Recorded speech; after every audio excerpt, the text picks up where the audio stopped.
si vous n'avez pas 10 minutes pour vous par jour, vous n'avez pas de vie.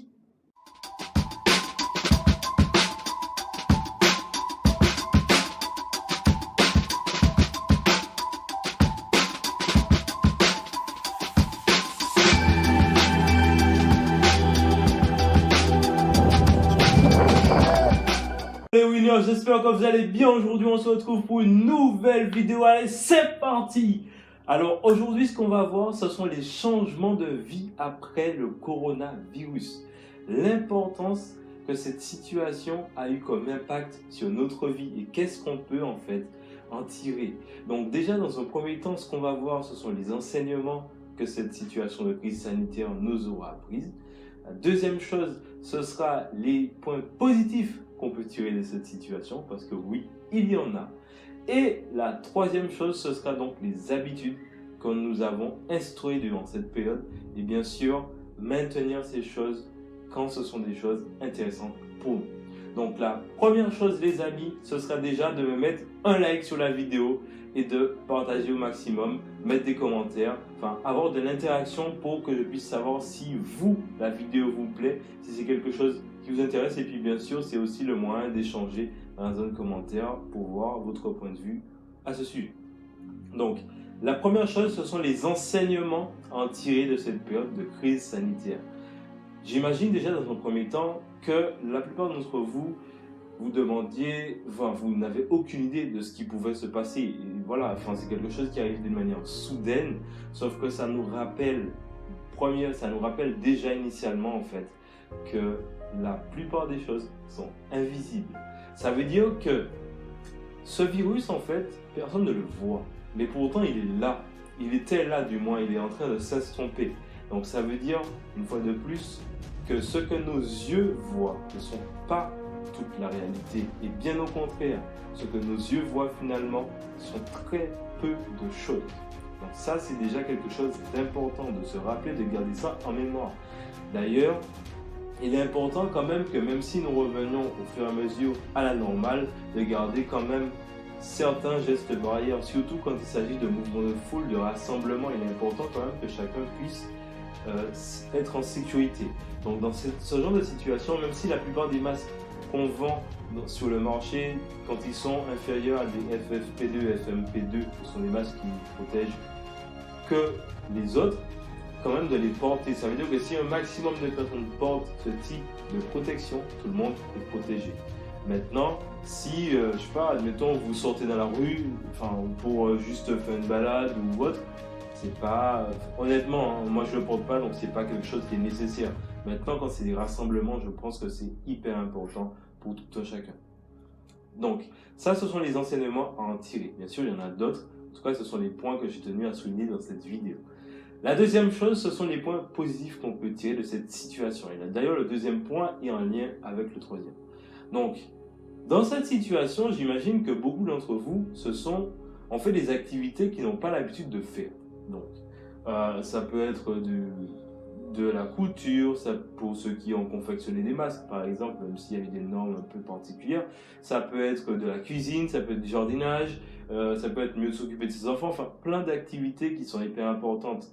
Donc, toutes ces choses, ce sont des points positifs à tirer de cette situation. Ça veut dire que ce sont des choses que vous n'aurez jamais pu faire s'il n'y avait pas eu cette situation. Et la chose la plus importante, c'est que vous ayez eu du temps pour vous-même. J'imagine que beaucoup de personnes qui regarderont cette vidéo, peut-être, ou même ceux qui ne regarderont pas, finalement, se sont rendus compte qu'elles n'avaient pas de temps pour elles ou qu'elles n'avaient plus de temps pour elles. Donc, le fait d'avoir ce gros stop à toute l'humanité nous a permis de prendre conscience qu'avoir du temps pour soi, se recentrer sur soi-même, faire les choses importantes était hyper central dans notre vie. D'ailleurs, si vous n'avez pas 10 minutes pour vous par jour, vous n'avez pas de vie, les amis.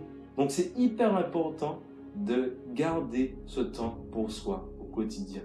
D'ailleurs, voici le troisième point qu'on va voir dans cette vidéo. C'est le fait de garder les bonnes habitudes sur du long terme. Donc toutes les habitudes qui vous ont servi à quelque chose, que vous estimez importantes à la sortie de cette situation, l'important est de les conserver. Vous n'avez pas quand même fait quelque chose pendant 2 mois qui vous a été bénéfique, dans lequel vous vous sentiez heureux, avec du plaisir, si c'est pour le lâcher une fois que c'est terminé. Non, bien au contraire. Donc prendre du temps pour soi, si c'est quelque chose que vous avez enfin découvert ou enfin redécouvert, conservez ça sur du long terme. Conservez ça toute votre vie. Parce que c'est important et primordial de se consacrer du temps. Pour quelle raison est-ce qu'on consacre du temps aux autres et pas à nous-mêmes? Ça veut dire que quelque chose, une réflexion que j'ai menée, si on se réveille le matin et que dès qu'on se réveille le matin, on ouvre son téléphone pour aller checker ses notifications, pour aller checker ses mails, etc. En fait, là, on est déjà dans l'extérieur. Ça veut dire qu'à ce moment-là, vous avez déjà abandonné votre corps. Vous êtes déjà abandonné aux autres. Non. Le matin, quelque chose que je fais moi, c'est que j'ai une routine matinale où je me consacre du temps.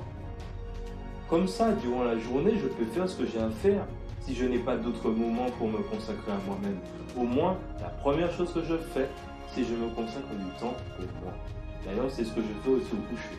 Parce que quelque chose qui est important à savoir, c'est que la première et la dernière heure de votre journée sont les 2 heures les plus primordiales pour vous-même, pour être connecté à vous. Donc je vous suggère les amis à instaurer dans votre quotidien vivement cette habitude, à la garder si vous l'avez déjà utilisée durant cette période de confinement, d'avoir du temps pour vous, ne serait-ce que 10 minutes par jour, 10 minutes, c'est rien du tout dans une journée, et imaginez ce que ça donne dans une vie.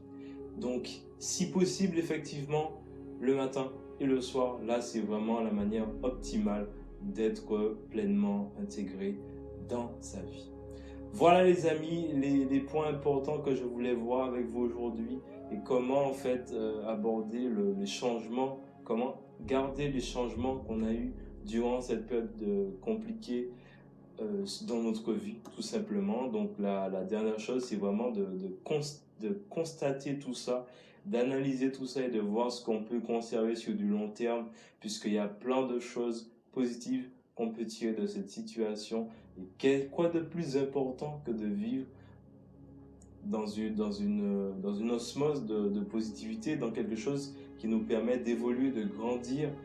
Voilà, c'est vraiment quelque chose de primordial dans notre vie. Et si chacun pouvait instaurer un peu plus d'enthousiasme, un peu plus de positif dans sa vie, je pense que le monde serait meilleur, tout simplement.